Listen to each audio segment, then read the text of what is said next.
Now, Russia launched a deadly attack on Ukraine, targeting a military training center with the Iskander ballistic missiles. Ukraine has also hit back, targeting Russian energy facilities. The first explosion over the Black Sea came without warning, its echo rolling across the darkened waters toward the port city of Odessa. It was the kind of night Ukraine had come to know too well, the uneasy calm before a Russian missile strike. Air raid sirens split the silence as residents scrambled for cover, the familiar wail blending with the distant roar of jet engines. When the first wave of Russian missiles struck, the city's southern districts were engulfed in smoke and flame. Russia had just hit Odessa, again. But this time, Ukraine's answer would come with an intensity that shocked even seasoned observers of the war. Before we start, hit the like and subscribe buttons for more exclusive news. For months, Russia had escalated its campaign against Ukraine's coastal infrastructure. Odessa, a jewel of the Black Sea, was more than a target of military value. It was symbolic. The port was Ukraine's lifeline to the world, its connection to trade, aid, and morale. By striking Odessa, Moscow aimed to choke off Ukraine's economic artery to send a message that nowhere was safe. But this strike was different. The missiles came in waves, precision-guided and aimed at key logistical sites, oil storage facilities, and port terminals. The fireball that erupted near the harbor lit up the night sky like a sunrise of destruction, illuminating a city that refused to break. Ukraine's radar operators had detected the incoming assault moments before impact, but the scale was overwhelming. Cruise missiles launched from Russian bombers over the Caspian Sea were coordinated with drone swarms released from Crimea. Explosions ripped through the night, each one shaking the earth beneath Odessa's ancient streets. Yet amid the chaos, the Ukrainian air defenses roared to life. Patriot systems tracked targets with relentless precision. Anti-air batteries positioned around the port unleashed streaks of light into the black sky, each interception greeted with a thunderous cheer from the city's defenders. Despite their efforts, some missiles found their mark. The cost was heavy. Warehouses burned, fuel depots ignited, and shockwaves shattered glass for miles. But as smoke rose over the harbor, Ukraine's response was already underway. Within minutes, the coordinates of the launch platforms were relayed through encrypted channels.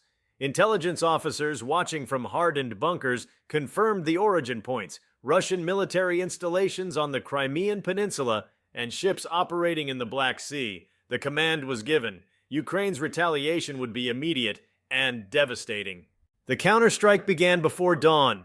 Ukrainian drones, sleek and silent, cut through the pre-dawn haze, flying low over the waves to avoid radar detection. Some were makeshift, built from civilian technology and adapted with military precision. Others were advanced models supplied through international partnerships.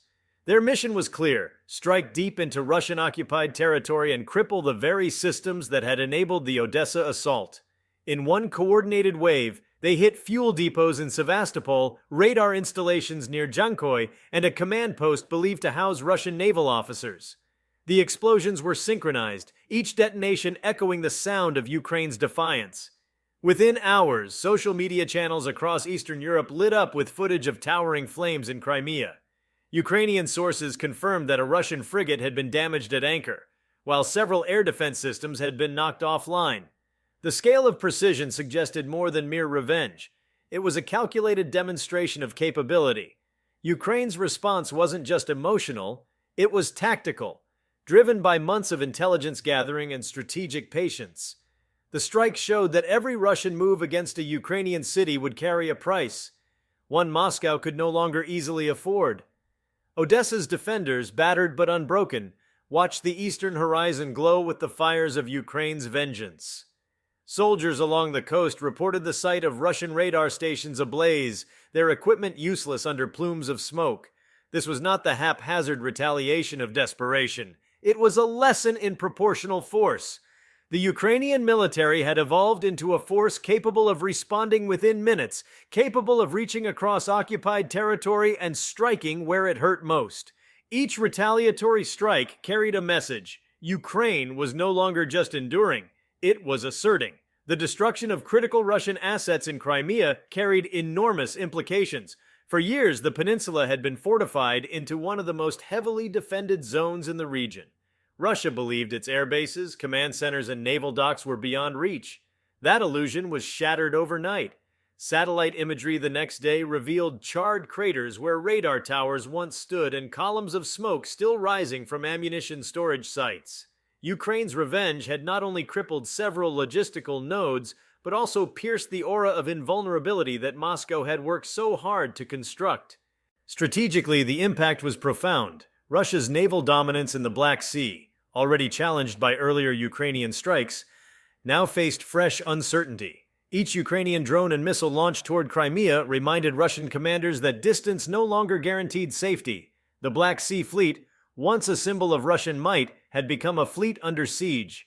Ukrainian intelligence operations, coordinated with electronic warfare teams, mapped Russian air defenses and exploited their weaknesses.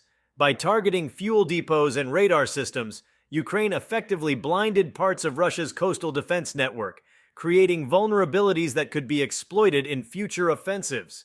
Odessa, meanwhile, emerged as a symbol of endurance. The city's firefighters battled flames for hours, working amid falling debris and the constant risk of secondary explosions. Civilians emerged from shelters, helping clear rubble and carry supplies to those displaced. The sense of unity was palpable, not just as an act of survival, but of defiance. Every Russian strike intended to break morale seemed instead to reinforce it. Odessa's residents, steeped in centuries of history and pride, understood the significance of their city. They were the guardians of Ukraine's southern gate, and their resilience became an emblem for the entire nation. Ukraine's leadership wasted no time in framing the counterstrike as both justice and deterrence. Military briefings were concise, factual, and deliberate, avoiding the grandstanding that had sometimes followed earlier events. This time, the tone was colder, sharper, an indication that Ukraine was transitioning from reactive defense to proactive precision warfare. The attacks on Russian positions weren't simply about retaliation. They were about eroding Moscow's strategic depth, reducing its ability to wage long-range warfare with impunity. The message to the Kremlin was unmistakable. Every assault would draw an immediate and calibrated response. No matter how deeply behind enemy lines the perpetrators hid, the implications of this exchange rippled beyond the battlefield. International observers watched closely as Ukraine demonstrated the effectiveness of its rapidly maturing drone warfare program. The coordination of multiple drone types, from long-range kamikaze variants to reconnaissance models feeding live intelligence, represented a leap in operational sophistication. Each successful strike on Russian territory signaled that Ukraine's military-industrial complex had adapted under fire, merging ingenuity with necessity. What had begun as improvised defense now resembled a high-tech resistance network, capable of delivering asymmetric blows to a conventionally superior enemy. For Russia, the strike on Odessa had been meant to reaffirm dominance, to remind Ukraine and the world that Moscow still dictated the tempo of the conflict. Instead, it exposed vulnerabilities that could no longer be hidden. The precision of Ukraine's response undermined the narrative of Russian superiority, revealing that even the most fortified bases were within reach of Ukrainian weapons. The Kremlin's silence in the hours after the counterattack was telling. State media attempted to minimize reports of the explosions in Crimea, but satellite data and local footage told a different story. Flames rising from military compounds could not be dismissed as accidents or training mishaps. The evidence of Ukraine's reach was undeniable. In military terms, the episode represented a microcosm of the broader shift underway.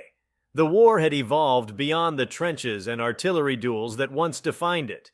Now the struggle revolved around intelligence, timing, and precision. Both sides had access to advanced surveillance systems, but Ukraine had learned to exploit real-time data faster and with greater creativity. Its drone operators were often civilians turned warriors, using their deep understanding of technology to outmaneuver traditional command structures. The retaliation for Odessa was not merely a military event. It was the manifestation of Ukraine's adaptability under existential pressure.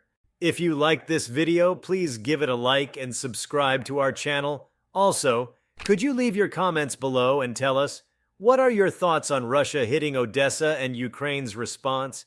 We want to hear from you. Thank you for watching, and see you next time.